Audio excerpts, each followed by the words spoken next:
oh, thank goodness I'm in the clear. I don't have any Balenciaga products, until I then remember that I had Flora Botanica. Like, am I even allowed to talk about this perfume anymore? Do not be afraid to write to the CEO, to the directors. I don't buy perfumes from these brands. If Bukayo Saka scores is cancelled by the whole of England, vote with your dollar, vote with your hard-earned pounds, euros, naira. Like, they did something last year, they've been cancelled. If you don't like people that look like me, then I'm not carrying my money, has to be giving it to you. When you look at the Jehovah's Witness, when you leave such a community, you're sort of like cancelled. Of Jackie Aina, with where she made it an error with her candles, and this is how cancellation happens. Yeah, the whole Balenciaga debacle. Why were they cancelled? You ain't got no clue.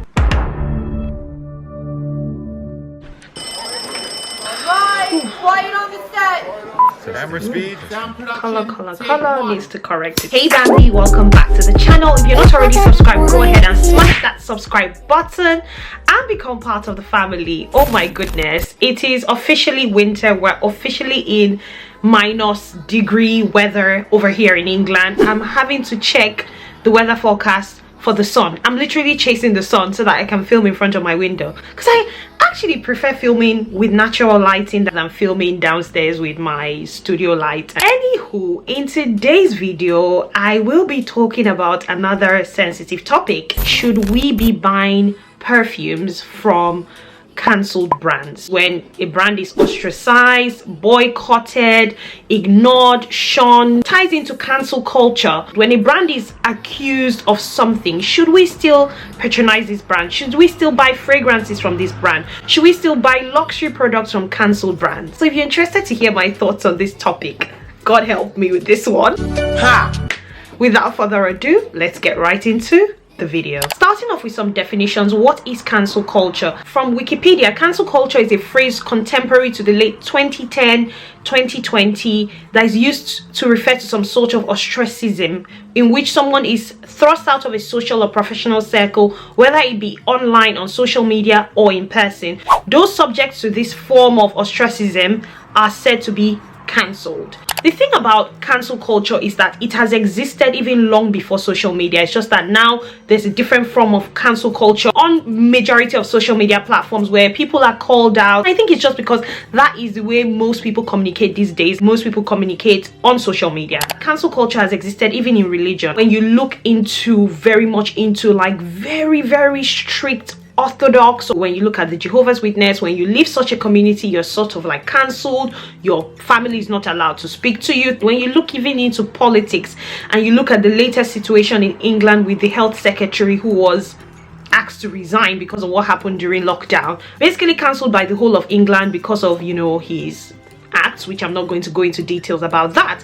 But what I'm trying to say here is that cancel culture exists in every facet of life, and it has even existed long before social media. Social media has brought it more into our attention. It's more in our faces. When you pick up your phone, it's there. Now, the reason this topic has sort of even come up in my mind, and the reason I've decided to discuss it now, is because of the recent issue with Balenciaga, the whole Balenciaga debacle, where they used certain children in some advertisements. Yeah, should not have happened. This is how cancellation happens. Somebody does something wrong and then people start to get upset about it, and the more people talk about it and the more people add their voices to it, then before you know it, it's like, let's cancel them. Like, you actually see people who would say cancel. It even also happened recently with the case of Jackie Aina, where she made it an error with her candles. She used a terminology, a Nigerian terminology that had been associated with a very sensitive topic in Nigeria. For me, the question is, okay, now Balenciaga has made that mistake. I started looking at myself like, oh my god, do I have any Balenciaga products? Like,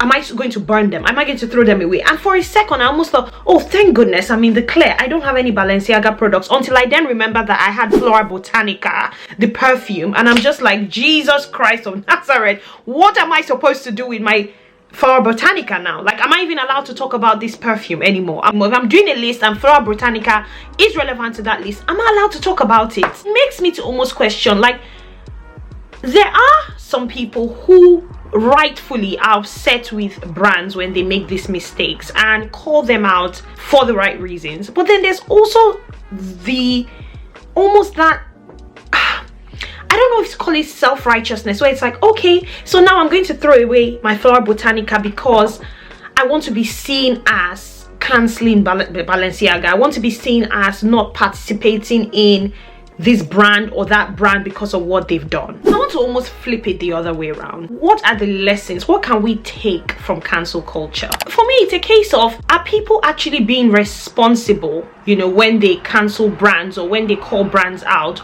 Or is there a heads mentality? Or is there even an element of self-righteousness there, where you think, you know what, this brand has messed up, and because I am this good person, I am not going to support you. It's so important to go back to our motives. Why do we do what we do? I think there's even a deeper thing for us to consider here, and it's more, why do you support brands in the first place? There have been a few perfume brands where I have heard things about them, and I will not lie, subconsciously I don't buy perfumes from these brands. For example, if a brand has been openly racist, I find it very difficult to support that brand, because I mean, how can I carry this my face?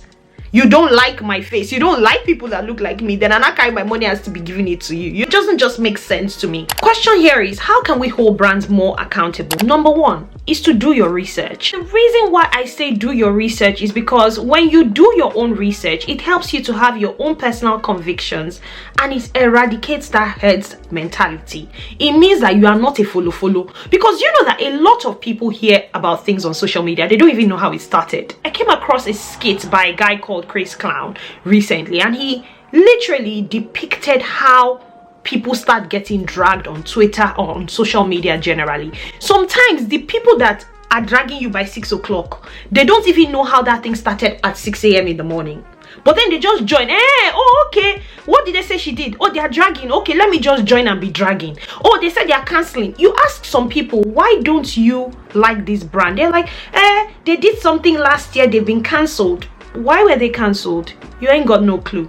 So why are you participating in something that you have no idea about? You haven't done your personal research. It's so important to have your personal convictions. Now, I'm not saying that when you do your research, you have all the answers. You can come with your questions after doing your research.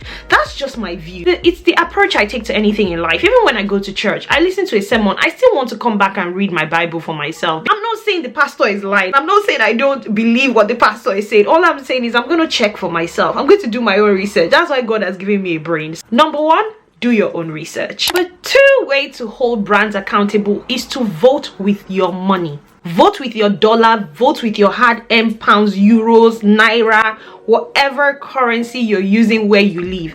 Vote with your money. Only give your money to brands that you genuinely support, and brands that support you, brands that you are happy to give your dollar to. I'm going to put my money towards brands that support me or support the values that I support. It's an ecosystem. It's literally, it's like that. It's a consumption ecosystem. You spend money on something, it goes into somebody's pocket, and whatever that person believes in, they spend their money on that. You want to, at the end of the day, be putting your money in the pockets of people who have similar beliefs or similar values, or values, you know, positive values that help the world, help you, help people like you, or help disadvantaged people. So number three way to hold brands accountable is to speak up. I'm not saying bashing people, insulting people, dragging people. I'm talking feedback. Please do not be afraid to write a letter to their headquarters. Do not be afraid to write to the CEO, to the directors.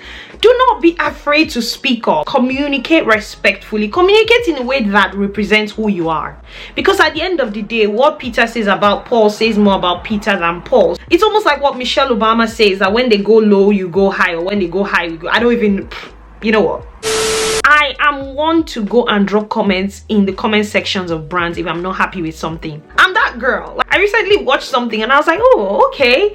I'm just noticing that this particular brand, you had an influencer event and I don't see anybody like me there, but I spend money on this product. It was, I think, BMW. I think it was BMW. They had an influencer event. I was only seeing people of a particular profile, but I know my people. I know my people who drive BMW. Are you kidding me? We drive BMW in Nigeria. I'm like, I don't see anybody that looks like me at your influencer event. He explained, like, oh no, they were, you know, you probably just didn't see them in that particular clip.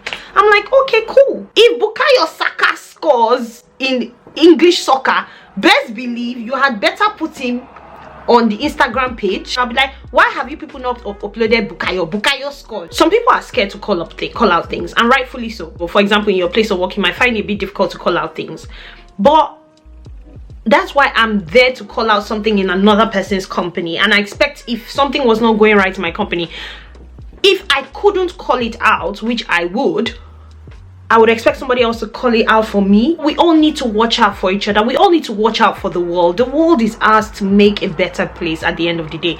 Goodness gracious Father, why am I sounding like a motivational speaker? I move on. Final way to hold brands accountable is to push for commitments and ensure that they are met. Most times this happens when the brand has already been cancelled. Then you see them come up with a statement and tell you what they are going to do to change and make things better, which is all well and good, but you've got to be able to hold them accountable and check that those things, okay, by what time did you say you're going to do this? Do you have any newsletters to tell us exactly what is going on?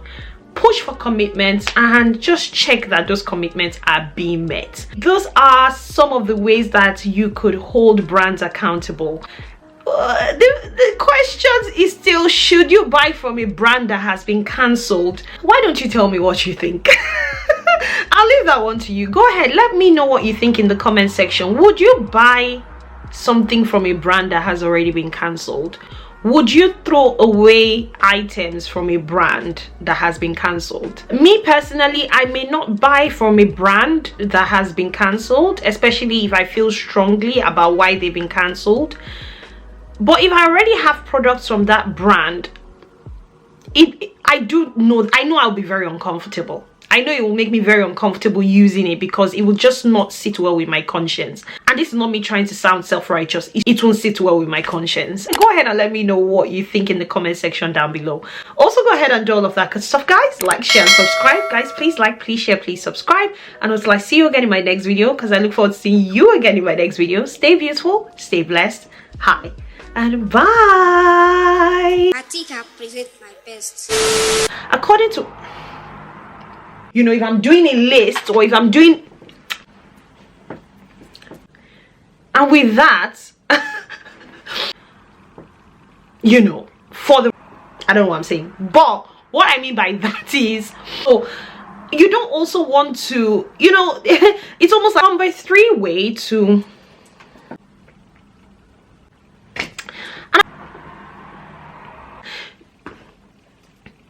talk. The reason this, I've actually 3, 2, 1 and action. It's not that I want you here. It's not the way you said my heart.